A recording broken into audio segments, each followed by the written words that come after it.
Hello and welcome to your full moon video for the full moon in Bharani Nakshatra, which is going to take place on the 3rd and the 4th of November 2017.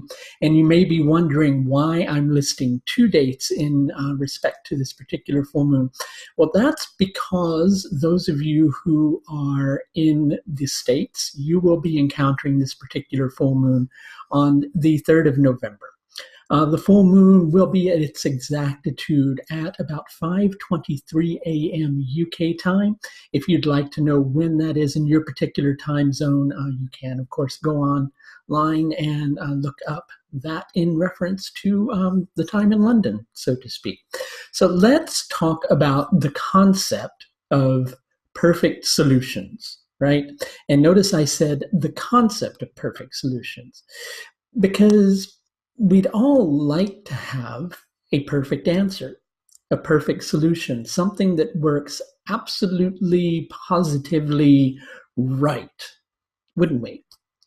But how often does that really happen? How often does that really happen? Usually as close as we can get is almost there, but not quite. And I'm bringing this up in relation to this particular full moon because, well, there's been a lot of restless energy lately, and you've really been ready for a shift in one or two or maybe even 27 or 30 different areas of your life. But most especially in one particular area of your life, you've been ready for a change, and you've been feeling pretty restless about bringing that change into being. But something just doesn't seem to be clicking into place in order to make it absolutely perfect.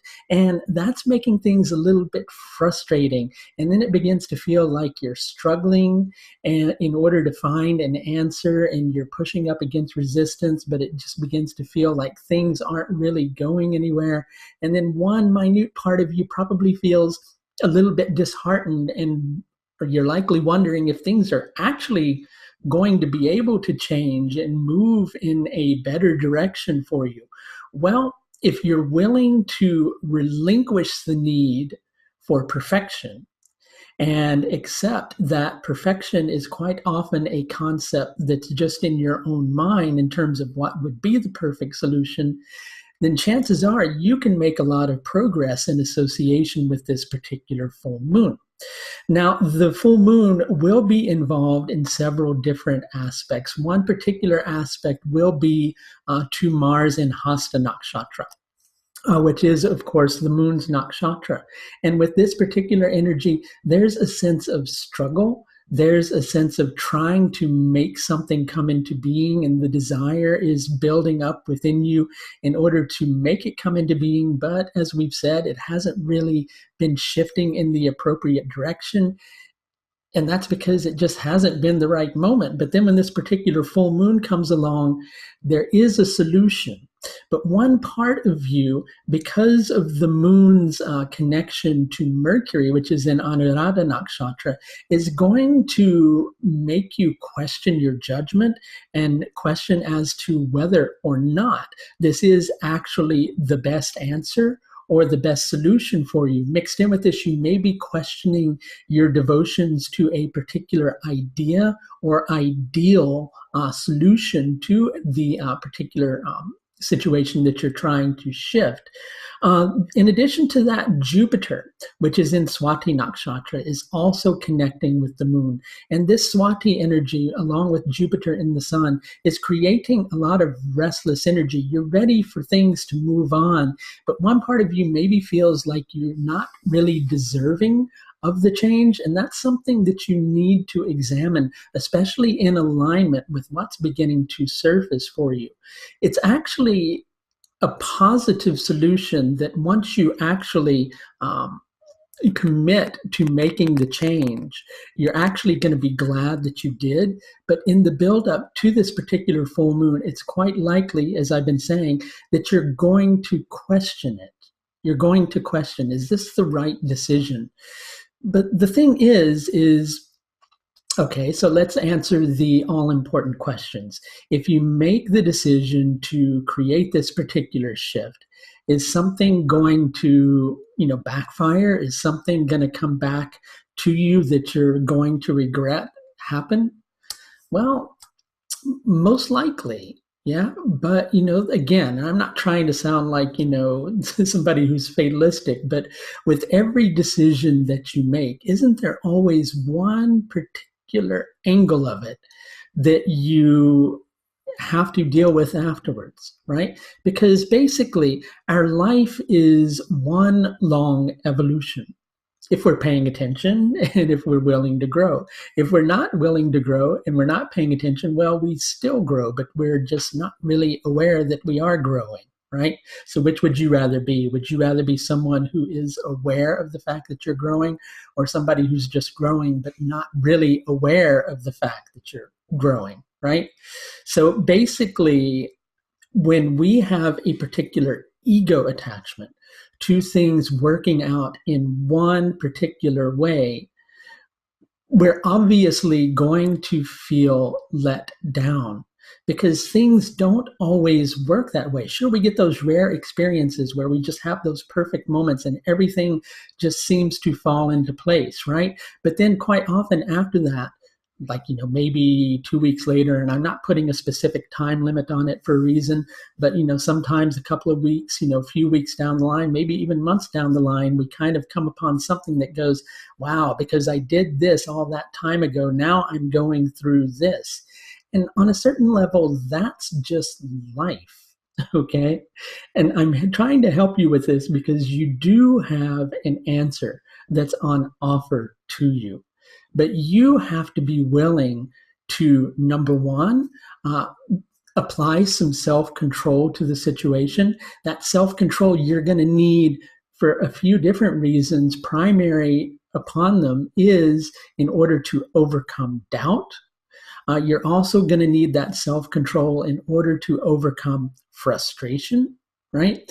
And you're also going to need that self-control in order to harness the restless energy that you're dealing with. Now, restless energy can also be very creative energy if you know what to do with it. And because of the solar lunar yoga that's connected to this particular full moon, which is Vyatipata, there can be a lot of chaos and a lot of confusion in association with this. And you also need that sense of discipline in order to rise above that. Now, Bharani Nakshatra is connected with Yama, and Yama is associated with transitioning souls from one realm of existence to another. But Yama also has his responsibility the cleansing and removing of impurities, right? In addition to that, Yama is also a word which is related to the concept of control. So it's about exercising restraint in order to recognize, okay, sure, this is not going to be absolutely perfect, right? But granted, staying fixed in this particular situation is less than perfect. And there is definitely a need for a shift. So you have to weigh things in the balance. Is it more important that you wait for that perfect solution and stay in an untenable situation? Or is it better for you that you transition from that untenable situation and let go of the need for perfection? Because again, perfection is on a certain level in the eyes of the beholder. And quite often the universe has a completely different concept of what that perfection means, because that perfection in terms of the universal concept has to fit in for each particular individual's life on, this big planet. And that's just, that's quite a lot. So of course it's not going to fit in with the perfection of exactly what we want unless we decide that we want what the universe wants. And if you want what the universe wants, then you have the prime opportunity on offer for you. So basically, what do you need to do with this? Well, you need to kind of accept that you may not have the perfect answer, but there is an answer that's presenting itself. And if you doubt that this is the right answer, all you have to do is go, okay, sure, I'm not going to have the perfect answer, but this is about as good as it gets, and take that opportunity. Is it all going to be accomplished in one fell swoop? No, but you have a prime opportunity with the full moon in Bharani Nakshatra, and Bharani Nakshatra being supported by a pretty strong Venus in order to make the changes get set in motion that you are really wanting to bring into existence. So if you would like a little more information about how this particular full moon is going to affect your own personal horoscope, I do offer several different levels of astrological service that are available through the Astrological Services page of my website. You should see a link up above in this particular video. There's also one down below if you'd like to visit that page. While you're there, also please check out my upcoming courses that are slated for next spring. But if you register before early December, you're entitled to a 15% discount. That's going to do it for this look at the full moon in Bharani Nakshatra for the 4th of November, 2017. Until next time, please do take the very best care of yourself. Bye now.